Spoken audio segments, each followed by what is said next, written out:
Que Dios les bendiga, mis queridos hermanos. Les saludo en la paz del Señor. El día de hoy tengo la misión de poder compartirles la parte 2 del estudio del profeta Malaquías. Ya estuvimos viendo, ¿cierto? Una primera parte, un primer capítulo, ¿cierto? Del libro de Malaquías, donde, por ejemplo, haciendo un poco de memoria, ¿qué es lo que estuvimos viendo? El nombre Malaquías significa mi mensajero. Dios había enviado al profeta Malaquías a poder hablar al pueblo para llamarlo al arrepentimiento. Una de las tareas que siempre hacen los profetas es llamar a las personas al arrepentimiento, es corregir el pecado cuando están mal, ¿cierto? Los hijos del Señor. Y Dios utilizó al profeta Malaquías para poder llamarle la atención al pueblo de Dios en varias cosas en las que ellos estaban fallando. Por ejemplo, en ese tiempo, ¿cierto? El pueblo de Judá ya había regresado de haber estado cautivo en Babilonia, ellos ya estaban establecidos, ¿cierto? Ahí en la tierra de Judea, pero su servicio a Dios se había convertido en una religiosidad. El templo ya había sido levantado, pero ellos estaban sirviendo a Dios de una forma religiosa. Y el profeta le advierte de que esa no era la manera en que ellos debían servir a Dios, sino que ellos debían servir a Dios con todo su corazón, dar lo mejor para el Señor. En ese tiempo los sacerdotes estaban descuidando, ¿cierto?, lo que eran las ofrendas que presentaban al Señor. Ellos estaban presentando ofrendas no como lo indicaba la palabra del Señor en el Antiguo Testamento, los sacrificios. Debemos recordar que eran un símbolo, ¿cierto?, de lo que Jesucristo iba a venir a hacer. Entonces, ellos, los sacerdotes, estaban ofreciendo sacrificios con defecto. También vemos de que en el pueblo se estaban ocurriendo muchos divorcios. Los hijos de Dios, ¿cierto?, el pueblo de Israel, los judíos, estaban dejando a sus esposas, algunos varones estaban mezclándose con pueblos paganos también. Entonces Dios le llama la atención sobre esto. Habían descuidado el tema de sostener la obra por medio de las ofrendas, los diezmos.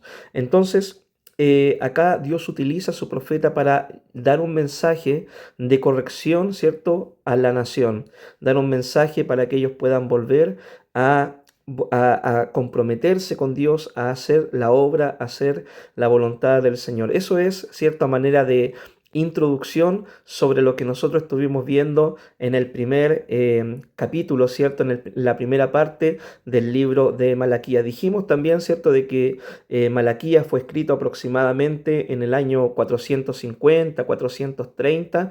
Antes de Cristo. No tenemos tampoco mayores datos sobre el profeta Malaquías, ¿ya? Pero sí está en la palabra del Señor, ¿cierto? Y es una palabra muy relevante, los principios que nos enseña acá también para este tiempo. Nosotros lo que debemos hacer, ¿cierto?, con la Biblia, los libros del Antiguo Testamento, es ver qué principios, ¿cierto?, Dios nos quiere transmitir, nos quiere enseñar por medio de su palabra para que nosotros hoy los podamos vivir también como hijos de Dios y como iglesia. Así que, mi querido amigo, te invito, ¿cierto?, a poner atención, a abrir tus oídos, tu corazón, para ver qué es lo que Dios quiere decirte por medio del estudio de la palabra en el profeta Malaquías en el Antiguo Testamento. Como primer punto, nosotros veremos en este estudio de que Dios utiliza al profeta Malaquías para llamar la atención a las personas del pueblo de Judá, ¿cierto? Por lo que estaba ocurriendo entre ellos. Ellos estaban siendo desleales en su matrimonio.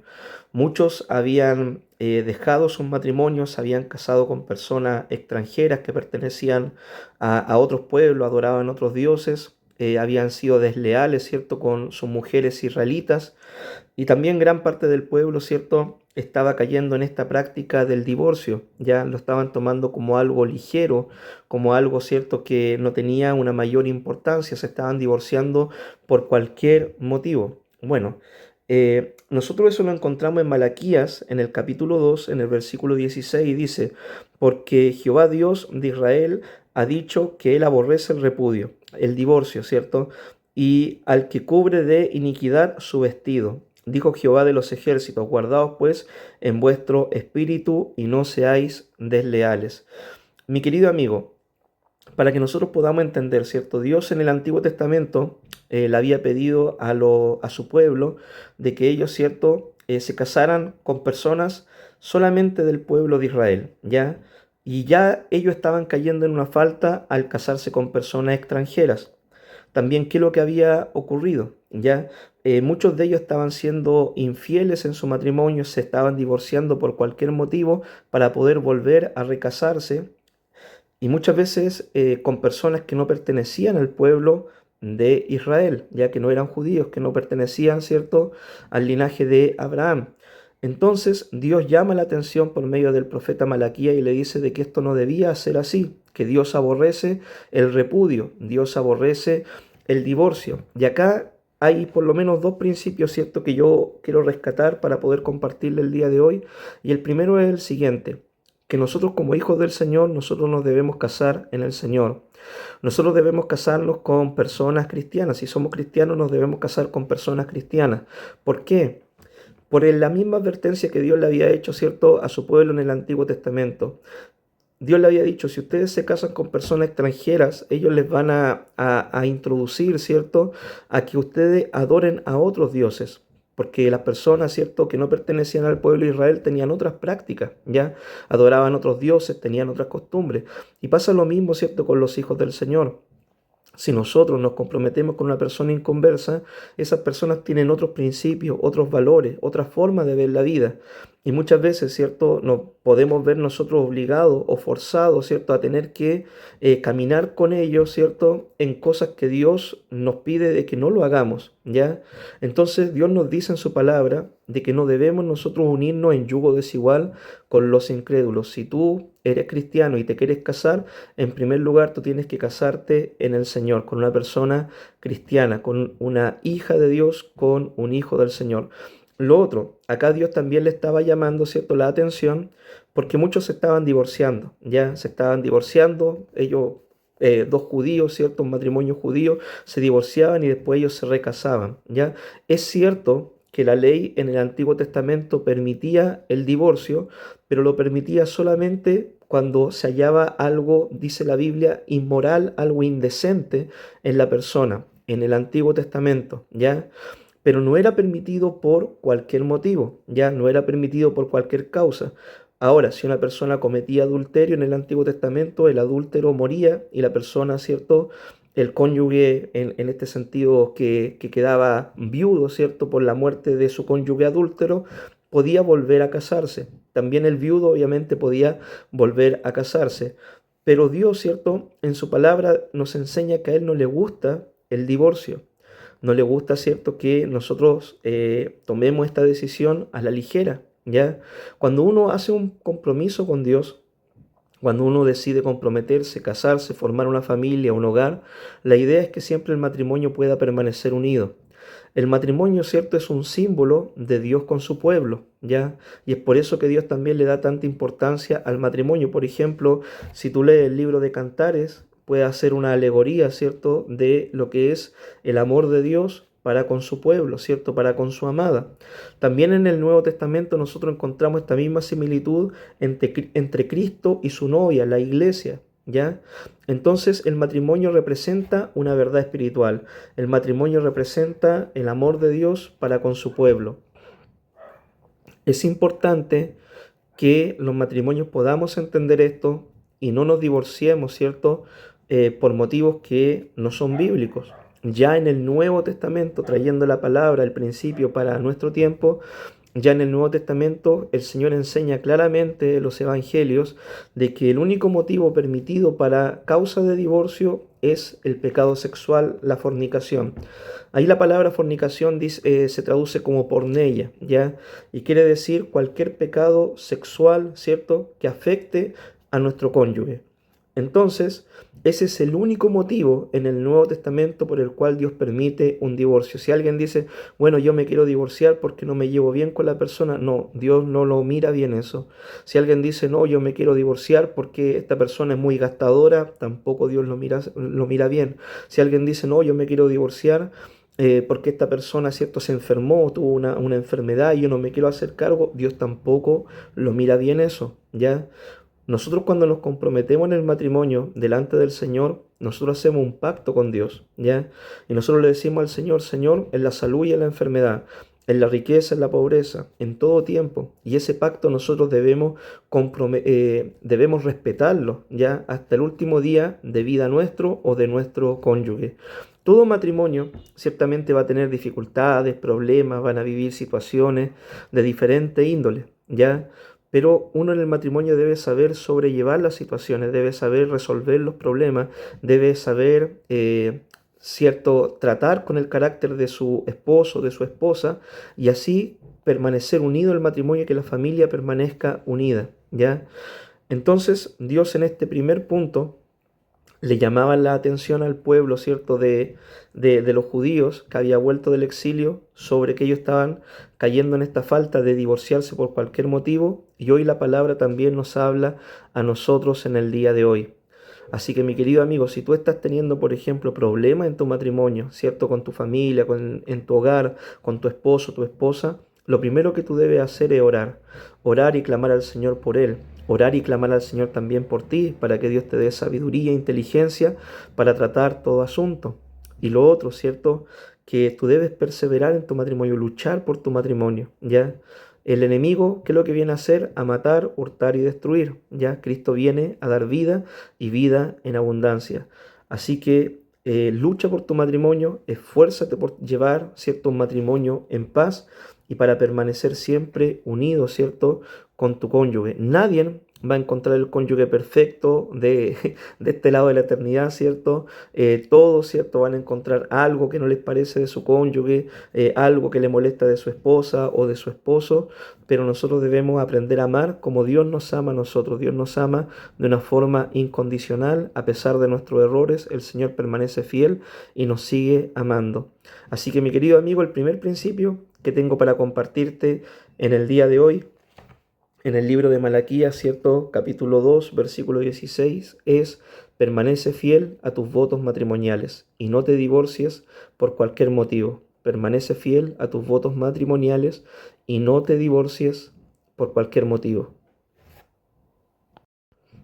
¿Te ha pasado que alguna vez has escuchado a algunas personas que dicen: ¿y dónde está Dios? Mira cuánta injusticia hay en este mundo, mira cuántas situaciones pasan, mira cuán mala es la gente, ¿cierto? Y pareciera de que Dios no hace nada. ¿Has escuchado eso alguna vez? O quizás lo has pensado, lo has sentido. En ese tiempo, en el pueblo, ¿cierto?, de los judíos también estaban ocurriendo muchas injusticias. Y algunos, ¿cierto?, se preguntaban y decían: Señor, ¿por qué no estás obrando? Señor, ¿por qué no estás trayendo juicio, ¿cierto?, contra los malvados? Y no es, mi querido amigo, de que Dios no vea, o que Dios no escuche, o que Dios no sabe lo que sucede. Muchas veces Dios guarda silencio. Dios simplemente está esperando el tiempo en el cual va a ejecutar su juicio. Y aquí Dios le habla, ¿cierto?, al pueblo de que iba a venir el día del juicio, donde todos los malvados serían castigados. Mira lo que dice la palabra del Señor en Malaquías 2, versículo 17. Habéis hecho cansar a Jehová con vuestras palabras. Habéis hecho cansar a Jehová con vuestras palabras. Y decís: ¿en qué le hemos cansado? En que decís: cualquiera que hace mal agrada a Jehová. Y en los tales se complace, o si no, ¿dónde está el Dios de justicia? Y esta es la pregunta que muchas veces tienen las personas del mundo: ¿dónde está Dios? ¿Dónde está Dios, cierto, cuando ocurre una injusticia? ¿Dónde está Dios, cierto, cuando muchas veces las personas son abusadas? ¿Dónde está Dios cuando muchas veces se cometen injusticias en los gobiernos? ¿Dónde está Dios, cierto, cuando muchas veces ocurren tantas cosas malas, tantos hechos malvados en el mundo? La gente se pregunta esto, ¿ya? Y Dios le responde al pueblo por medio de su profeta de que vendrá el día del juicio, ¿ya? Vendrá el día del juicio. En el día del juicio ocurrirán dos cosas. Dios recompensará a sus hijos que le aman y le temen, ¿cierto? Y le sirven con todo su corazón y han vivido una vida para Dios. Dios ese día los va a recompensar. Dice la Biblia que los libros serán abiertos, ¿cierto? Y Dios nos va a entregar galardones a nosotros los que somos hijos de Dios. Pero también la Biblia habla de un juicio que va a ocurrir, ¿cierto?, donde también los libros serán abiertos y todos aquellos que no creyeron en el Señor serán juzgados conforme a las obras que están escritas, ¿cierto?, que ellos han cometido, y serán lanzados al lago de fuego, a la condenación eterna. Hay muchas personas que dicen, bueno, ¿y cuándo va a ocurrir esto? ¿Cierto? Muchas veces como deseando de que esto ocurra de forma inmediata. Dios en su palabra nos dice de que Él muchas veces retarda, ¿cierto?, su venida, de que Dios muchas veces retarda su juicio, esperando que ver el arrepentimiento de los pecadores.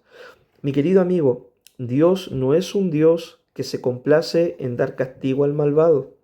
Dios no es un Dios que haya preparado el infierno para condenar, ¿cierto?, a los malvados. Dice de que el infierno fue preparado para el diablo y para sus ángeles. Pero el infierno van a ir a parar a aquellas personas que no se han arrepentido y que no han querido cambiar su vida y que han querido seguir en su pecado y que han sido rebeldes al mandamiento del Señor.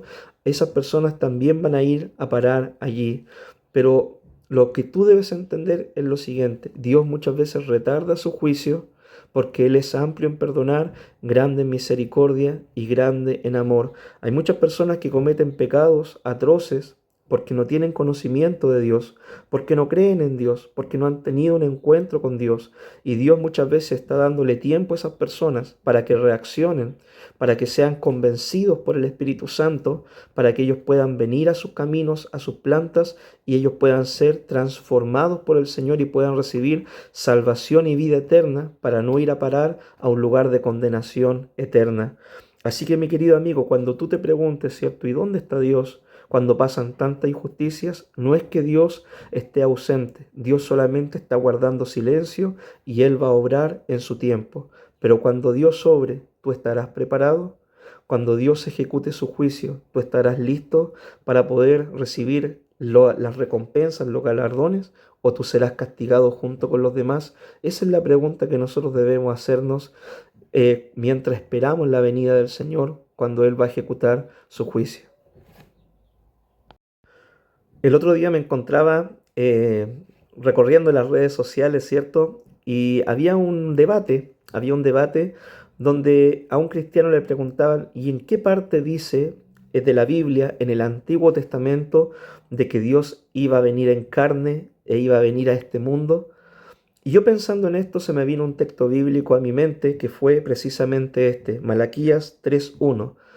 Este es uno de los textos más importantes que tiene el libro de Malaquías, ya que nos habla de la venida de Jesucristo a esta tierra. Mira lo que dice Malaquías 3:1. He aquí yo envío mi mensajero, el cual preparará el camino delante de mí. Bueno, esa parte previa, todos nosotros sabemos que se refiere a Juan el Bautista, quien fue el que preparó el camino para el Señor, ¿ya? Dice, el cual preparará el camino delante de mí. Ya está hablando el Señor. ¿Quién iba a venir? El Señor. ¿Quién iba a preparar el camino? Juan el Bautista. Y vendrá súbitamente a su templo el Señor, a quien vosotros buscáis, ya, a quien el pueblo de Dios adoraba, buscaba, y el ángel del pacto, ya, el ángel de Jehová, a quien decíais vosotros, he aquí viene, ha dicho Jehová de los ejércitos. Este, mi querido amigo, es uno de los textos más importantes que nos hablan, ¿cierto?, de la encarnación de Jesucristo, ¿cierto?, en el Antiguo Testamento, de que Él decía su palabra de que iba a venir en carne, ¿cierto?, acá a la tierra, que iba a nacer y que iba a venir súbitamente a su templo. Ustedes recordarán la historia, que cuando el Señor fue a su templo, no lo halló tampoco en las condiciones que él esperaba, pero ahí nosotros podemos ver el cumplimiento de esta profecía en Malaquías 3:1. Juan el Bautista preparó el camino y después vino Dios hecho carne, ¿cierto?, Jesús, y vino, ¿cierto?, a estar en medio de su pueblo. Hay varios textos más, de hecho, que a nosotros nos hablan sobre la vida de Cristo, ¿cierto? De quién era Cristo y quién iba a ser este Cristo, ¿cierto? Quién iba a ser este Señor que iba a encarnarse y que iba a venir. Por ejemplo, otro texto muy conocido nosotros lo encontramos en el libro de Isaías, donde hablando del Mesías dice, porque niño nos es nacido, ¿cierto? Y su nombre será consejero, admirable, ¿cierto? Dios eterno, Padre eterno. Entonces ahí nosotros también podemos ver un texto que a nosotros nos habla sobre que Dios iba a venir en carne acá a la tierra. Y qué tremendo, mi querido amigo, porque cuando Jesús vino acá al mundo, el Señor vino con un propósito, ¿ya? Y ese propósito sigue vigente en el día de hoy. Jesús dijo que Él vino a buscar y salvar lo que estaba perdido. Él vino, ¿cierto?, a sanar a aquel que estaba enfermo. Él vino a restaurar, ¿cierto?, las vidas, a reconciliar los corazones. Así que ese propósito sigue vigente en el día de hoy.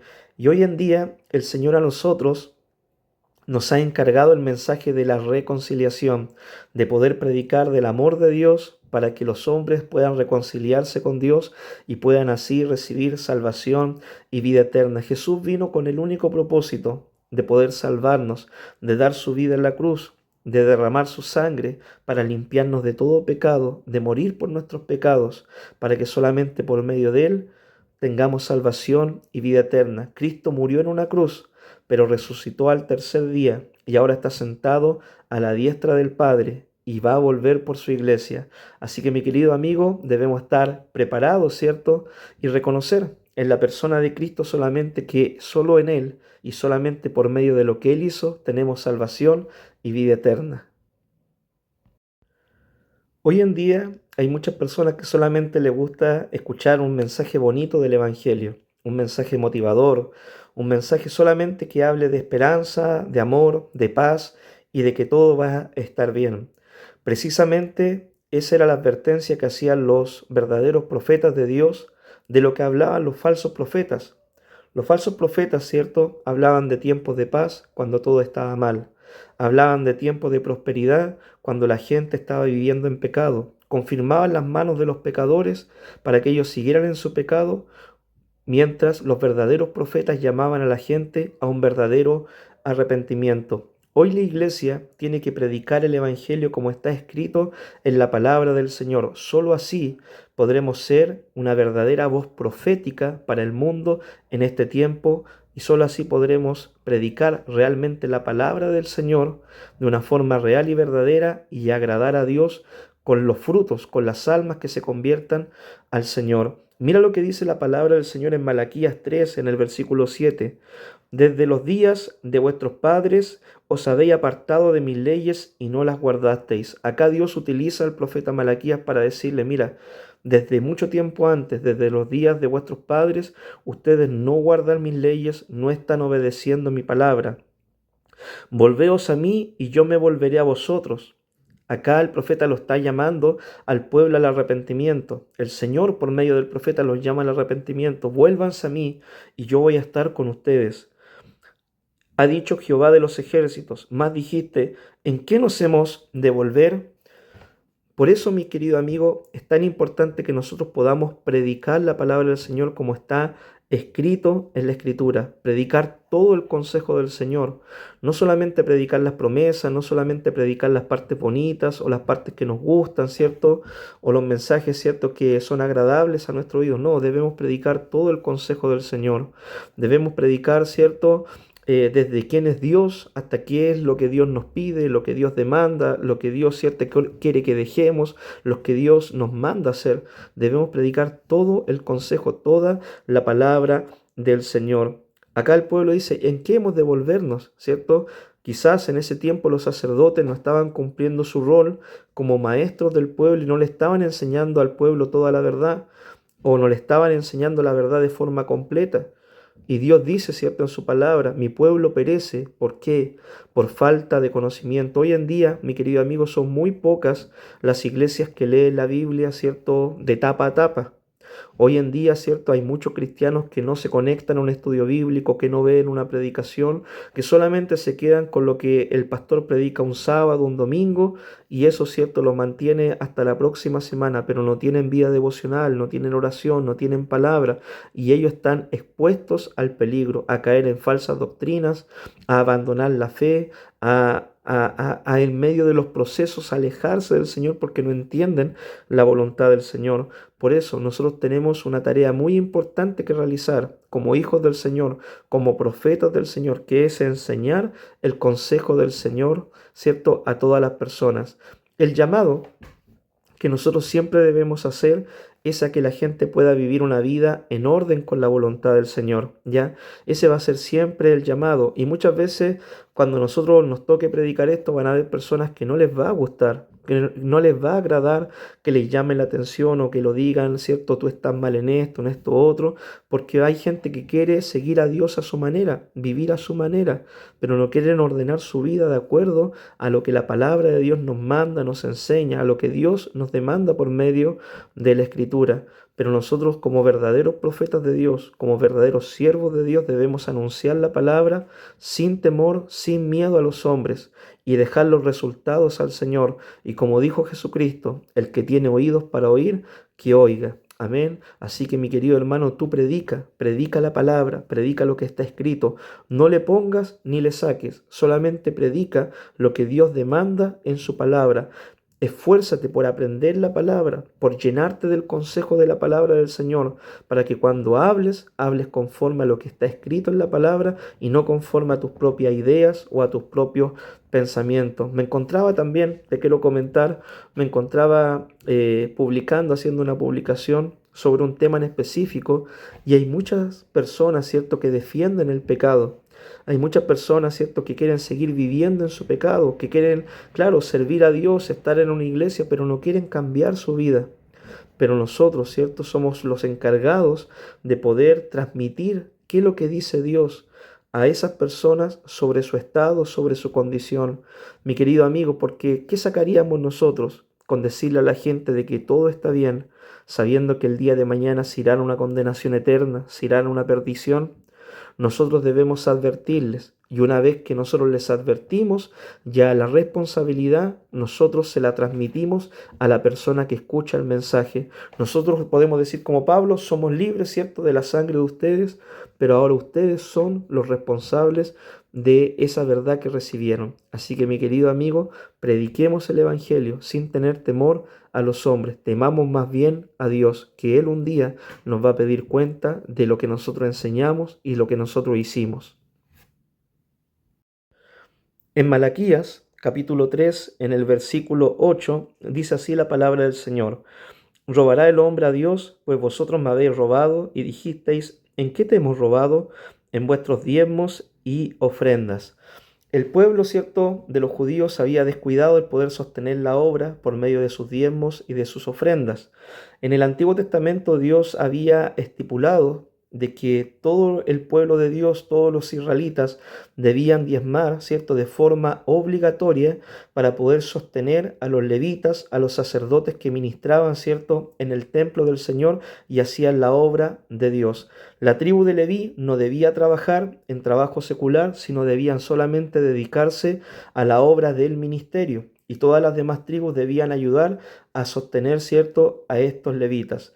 El diezmo, mi querido amigo, es una práctica muy antigua y se encuentra antes de la ley de Moisés. De hecho, la primera vez que nosotros podemos ver el diezmo en la Biblia es cuando Abraham, ¿cierto?, diezma de forma voluntaria, después de haber ido a la guerra, ¿cierto?, haber recuperado el botín, haber rescatado a su sobrino Lot, dice de que él da el diezmo a Melquisedec, ¿ya?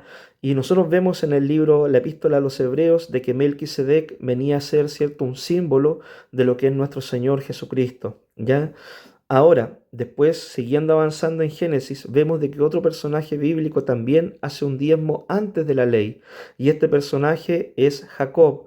Dice que Jacob, yendo cierto camino a ver a sus familiares, tiene un sueño. Y en el sueño ve una escalera, ¿cierto?, donde suben y descienden ángeles. Y él cuando despierta del sueño dice, esto es casa de Dios, es puerta del cielo. Y le hace una promesa, le hace un voto al Señor y le dice, Señor, si tú me bendices y me prosperas, en este viaje que yo voy a hacer, voy a apartar el diezmo para ti. ¿Ya? Esos diezmos nosotros los vemos que ocurren, ¿cierto?, antes de la ley de Moisés. Después, la ley de Moisés, todo israelita debía diezmar. En el Antiguo Testamento por lo menos habían 3 tipos de diezmos, ¿ya? Y se ocupaban para varios propósitos. Estaban los diezmos, ¿cierto?, que eran ayudas para los sacerdotes, para los levitas. Otros diezmos también se ocupaban, ¿cierto?, para poder ayudar al huérfano, a la viuda, a las personas en necesidad. Y así el pueblo del Señor podía funcionar por medio, ¿cierto?, de esas ofrendas, de esos diezmos que sostenían a los levitas y también eran de ayuda para los necesitados. Hoy en día la pregunta que surge, ¿cierto? Muchas veces es, ¿y la iglesia en el Nuevo Testamento, ¿cierto? Los cristianos de ahora, ¿debemos seguir practicando el diezmo? Nosotros como hijos de Dios debemos seguir teniendo la práctica del diezmo. Jesucristo enseña, ¿cierto? Cuando le corrige a los fariseos, a los escribas, le dice, vosotros diezmáis del eneldo, del comino, de la menta, es decir, ustedes diezman aún hasta de las cosas más mínimas, pero se han olvidado de lo más importante, la fe, la misericordia y el amor. Pero Jesús también le dice, esto era necesario hacer, hablando del diezmo, ¿cierto? Pero también hay que hacer esto otro. En ninguna parte de la Biblia nosotros encontramos de que Jesús habló en contra del diezmo, ni en ninguna parte de la Biblia encontramos de que los apóstoles hablaron en contra del diezmo. ¿Ya? De hecho, si nosotros traemos el principio del Antiguo Testamento para el Nuevo Testamento, Jesús dijo que los que predican el Evangelio deben vivir del Evangelio. La palabra de Dios también nos dice en las epístolas, ¿cierto?, de Pablo, de que aquel que es obrero es digno de su salario, aquel que trabaja en la obra del Señor es digno de su salario, ¿ya? Y también la Biblia nos habla de que los obreros del Señor deben ser sustentados. Ahora la pregunta es, ¿y por qué medio son sustentados los pastores, ¿cierto?, los obreros, los que están a cargo de la obra del Señor? Ellos deben ser sustentados por medio de los diezmos y de las ofrendas que voluntariamente ahora en el Nuevo Testamento nosotros los hijos del Señor podemos dar para la obra del Señor. Dar el diezmo nunca ha sido una maldición. Dar el diezmo nunca debería ser, ¿cierto?, una carga, debería ser algo impuesto, debería ser algo doloroso para el creyente. El creyente que realmente ama a Dios, el creyente que realmente ama a sus pastores, el creyente que realmente ama a su iglesia y quiere ver su iglesia crecer, prosperar, quiere bendecir el ministerio pastoral, va a diezmar de forma voluntaria. En la iglesia de Dios, ya a la cual nosotros pertenecemos, nosotros enseñamos sobre el diezmo, ya enseñamos de que es una práctica, una de nuestras prácticas, ¿cierto?, cristianas que nosotros tenemos, el diezmo, las ofrendas y las primicias. Yo como pastor de la iglesia nunca te voy a obligar a diezmar, nunca te voy a obligar a hacer algo que tú no quieras hacer, ¿ya? Pero sí debería ser una buena práctica en tu vida el ser agradecido con Dios y de forma voluntaria aportar para la obra del Señor según tú estés prosperando en el Señor, ¿ya? Y así reconocer el trabajo pastoral y así sustentar también la obra del Señor para que podamos seguir trabajando y podamos seguir, ¿cierto?, avanzando. Si tú me hablas a mí, a mí de forma personal, yo desde cuándo diezmo, yo diezmo desde antes de ser pastor. Yo cuando llegué a la iglesia de Dios, yo tenía mis pastores y yo empecé, antes de ser pastor, era un miembro solamente, empecé a dar mi diezmo con regularidad porque yo reconocía el trabajo de mis pastores, reconocía que ellos eran hombres de Dios, una mujer de Dios, y yo quería bendecir, ¿cierto?, su ministerio, quería ser parte de esa bendición, de sustentar a mis pastores. Pasado un tiempo, ellos vieron mi fidelidad, ¿cierto?, en esta área y me dijeron, ¿sabes qué, Jorge? Nosotros queremos que tú también puedas ser un pastor, un ministro del Señor. Y ellos me enviaron a estudiar a Argentina, me preparé para el ministerio, volví y ahora soy pastor. Y el diezmo yo lo sigo practicando. Yo y mi esposa diezmamos, ¿ya? Yo y mi esposa diezmamos de nuestros trabajos seculares que nosotros tenemos y así, ¿cierto?, bendecimos también el ministerio de nuestras autoridades. Así que mi querido amigo, en lo personal, para mí el diezmo nunca ha sido una carga, para mí el diezmar siempre ha sido una bendición, ¿ya? Y por haber diezmado, Dios ha abierto puertas de bendiciones mayores para mi vida. Así que en la práctica, el diezmo finalmente ha sido un beneficio para mi vida. Amén. Así que Dios te bendiga y Dios te ayude a poder tener, ¿cierto?, un corazón generoso y poder experimentar, ¿cierto?, esto que dice también la palabra del Señor en el versículo 10. Traed los diezmos al alfolí y hay ahora alimento en mi casa y probadme en esto, dice Jehová de los ejércitos, si no os abriré las ventanas de los cielos y derramaré sobre vosotros bendición hasta que sobreabunde. Muchas veces nosotros queremos recibir grandes bendiciones de Dios, queremos que Dios nos prospere, nos bendiga, nos suba en el sueldo, que Dios bendiga nuestra economía, tenemos planes, tenemos metas económicas, ¿cierto? Muchas veces, pero la pregunta es, ¿y nosotros estamos bendiciendo la obra del Señor para que Dios nos bendiga también a nosotros en esta área? Dios no puede bendecir un corazón mezquino, Dios no puede bendecir un corazón egoísta. Dios bendice el dador alegre y voluntario, dice su palabra.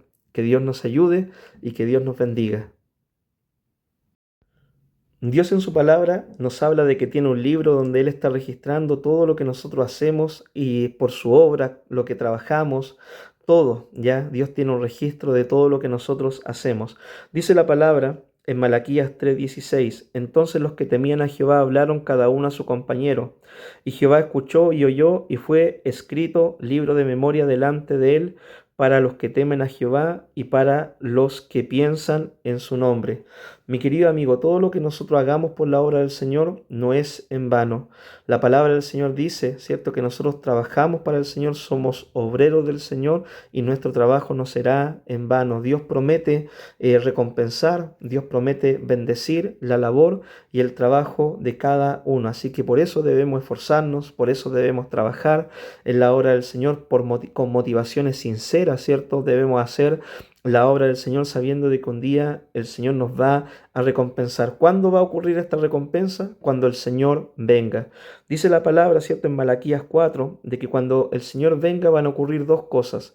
Los malos van a ser castigados, ¿cierto? Y los justos van a ser recompensados. Así que mi querido amigo, nosotros debemos estar preparados ya para la venida del Señor. Cuando Cristo venga por segunda vez es cuando se va a ejecutar este juicio. Ya los malos serán castigados, los justos serán recompensados y nosotros debemos, ¿cierto?, estar preparados para ese día. El Señor en su palabra nos advierte y nos dice cómo debemos prepararnos, tener nuestras lámparas llenas del Espíritu Santo, de ese aceite espiritual. Dice, debemos estar trabajando los talentos, los dones que el Señor nos ha dado para que nosotros, ¿cierto?, estemos activos en la obra. Dice la palabra de que debemos estar ayudando a los necesitados. Estuve enfermo, me visitaste, tuve hambre, ¿cierto?, me diste de comer. Fui forastero y me recogiste. Debemos estar ocupados predicando el Evangelio, ¿ya? Ir por todo el mundo y predicar el Evangelio, dice el Señor, ¿cierto?, para que así, cuando Él venga, la mayor cantidad de almas puedan ser salvas, ¿ya? Así que en eso nosotros debemos estar ocupados mientras esperamos la venida del Señor. Una de las cosas que siempre, ¿cierto?, vamos a predicar como iglesia, ¿cierto?, como iglesia de Dios es que Cristo sana, que Cristo salva, que Cristo transforma vidas, Cristo santifica, el Señor bautiza con su Espíritu Santo y el Señor viene con poder ya en su segunda venida. Así que mi querido amigo, yo te animo a poder estar firme y constante sirviendo al Señor. Un día Dios va a recompensar tu fidelidad, la labor que tú realizas por la obra del Señor. Dios promete un día recompensarlo. Cuando estemos allá en el cielo ya no van a haber tristezas, penas, dolores, ya no va a haber amargura, ¿cierto? Sino que todo será un tiempo de bendición. Así que mi querido amigo, ¿qué es lo que hemos podido aprender, cierto, en todo este estudio de Malaquías? Ya desde el primer estudio hasta este segundo estudio, ¿qué hemos podido aprender? Hagamos un vistazo panorámico ya de lo que hemos podido aprender, cierto, en este estudio de Malaquías. En primer lugar, estuvimos viendo en la primera parte del estudio que Dios merece ser honrado y Dios merece ser respetado y Dios merece lo mejor. Dios nos agradaba cuando los sacerdotes presentaban cualquier ofrenda. ¿Por qué? Porque esas ofrendas eran un símbolo de lo que Cristo iba a hacer en la cruz del Calvario por ti y por mí. Otro principio que aprendimos, que la adoración debe ser sincera. No basta solamente cumplir con los ritos religiosos. Dios quiere una adoración verdadera. Los sacerdotes, ¿cierto?, estaban presentando cualquier ofrenda, no le estaban poniendo atención al ministerio que estaban desarrollando y Dios llama la atención y dice, no, la adoración debe ser genuina, la adoración debe ser sincera. Y ese principio, ¿cierto?, nos habla poderosamente a nosotros para no vivir una religiosidad, sino vivir realmente una relación personal con el Señor. ¿Qué más aprendimos en el día de hoy, por ejemplo? De que Dios, ¿cierto?, quiere la fidelidad. en los matrimonios. A Dios no le gusta, ¿cierto?, el divorcio, las cartas de repudio, ¿cierto? A Dios no le gusta que los matrimonios fracasen. Nosotros debemos ser fieles en nuestro matrimonio y, ¿cierto?, obviamente tomar buenas decisiones para después no caer, ¿cierto?, en divorcio ni en cosas malas, sino tomar buenas decisiones ahora, ¿cierto?, que estamos a tiempo, aquellos que no están casados, que están a tiempo, tomar buenas decisiones, casarse con personas cristianas que sean de bendición para su vida, no uniéndose a yugos desiguales que traerán problemas en el día de mañana. También aprendimos de que el mensaje de los profetas es un llamado al arrepentimiento. Los verdaderos profetas siempre llaman al pueblo al arrepentimiento. No le hablan solamente de bendiciones, de paz, de que todo está bien o mensajes bonitos. Los verdaderos profetas llaman a las personas al arrepentimiento. Hemos podido ver también, ¿cierto?, de que hay que sostener la obra por medio de los diezmos, las ofrendas, ¿cierto?, de forma voluntaria. Aún en este tiempo, la iglesia necesita ser sostenida por medio del dador alegre, generoso y voluntario. Y también hemos visto, ¿cierto?, de que Dios tiene un libro de registro donde Él va un día a premiar el trabajo y la labor de cada uno de los hijos del Señor cuando Él venga en su segunda venida. En su segunda venida los malos serán castigados, mas los justos, ¿cierto?, se alegrarán y cantarán con regocijo, porque el Señor los ha salvado, el Señor ha venido con poder. Así que, mis queridos amigos, así termina el libro de Malaquías. Después de Malaquías, ¿cierto?, en sus Biblias ustedes van a encontrar esta hoja en blanco, ¿ya? Esta hoja en blanco, ¿cierto? De esta hoja en blanco a la hoja de Mateo pasaron 400 años, ¿ya? Y a ese tiempo se le conoce como el periodo de silencio. Malaquías fue el último profeta en el Antiguo Testamento, ¿ya? Y después de Malaquías pasaron 400 años donde el pueblo de Israel siguió viviendo una religiosidad, siguió, ¿cierto?, cometiendo las mismas faltas, siguió en lo mismo. Ya para el tiempo de Cristo había una religiosidad tremenda en los escribas, en los fariseos. Pero ya cuando se levanta Juan el Bautista en el Nuevo Testamento, él empieza a predicar un mensaje fresco, una palabra fresca, un llamado fresco, ¿cierto?, a los pecadores, al arrepentimiento. Y eso conmovió a las multitudes, eso preparó el camino para la predicación de Jesús. Ya cuando vino Jesús, él anunció el reino de Dios y su justicia. Así que, mi querido amigo, desde Malaquías hasta Juan el Bautista, recuerda 400 años de silencio en los cuales no se levantó profeta, no se levantó hombre de Dios ni mujer de Dios a hablar al pueblo, ¿ya? Pero el pueblo sí tenía la ley, sí tenía la palabra, pero ni aún así lo obedecían. Ellos habían caído en una religiosidad.